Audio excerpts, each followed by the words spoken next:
কৃষ্ণ, রাধে রাধে। ভক্তিযোগ সাধনের বিধিসমূহ ভক্তির অসামিত সিন্ধু তৃতীয় পর্ব নিয়ে হাজির হলাম। তো চলুন আজকের আলোচনা শুরু করা যাক।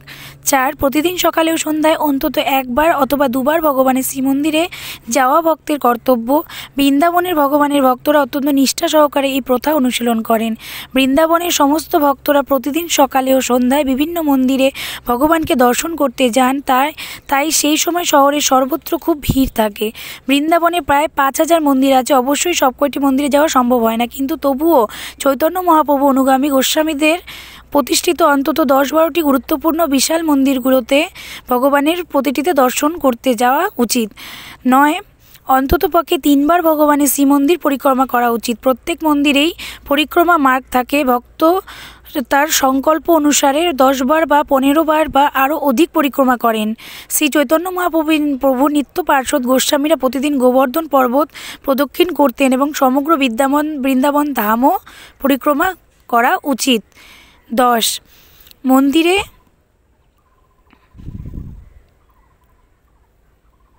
মন্দিরে ভগবানের শ্রীবিগ্রহ বিধিপূর্বক অর্চন করা উচিত।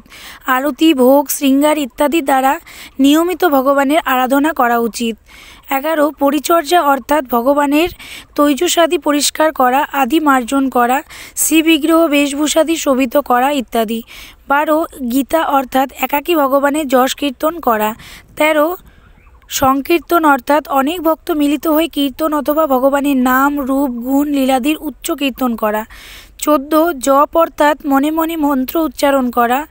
15. বিজ্ঞপ্তি অর্থাৎ শ্রীহরি উদ্দেশ্যে বাক্য এবং মনের দ্বারা নিজ ভাব নিবেদন করা। 16. স্তব পাঠ করা।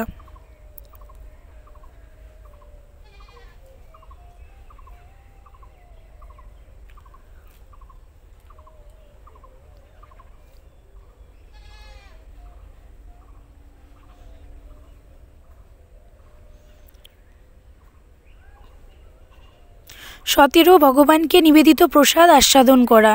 18. পাদ্য অর্থাৎ ভগবানের পাদপক আস্বাদন করা। ভগবানকে নিবেদিত ধূপ, মাল্য ইত্যাদি সুগন্ধ। 20. ভগবানের শ্রীমূর্তি স্পর্শ করা।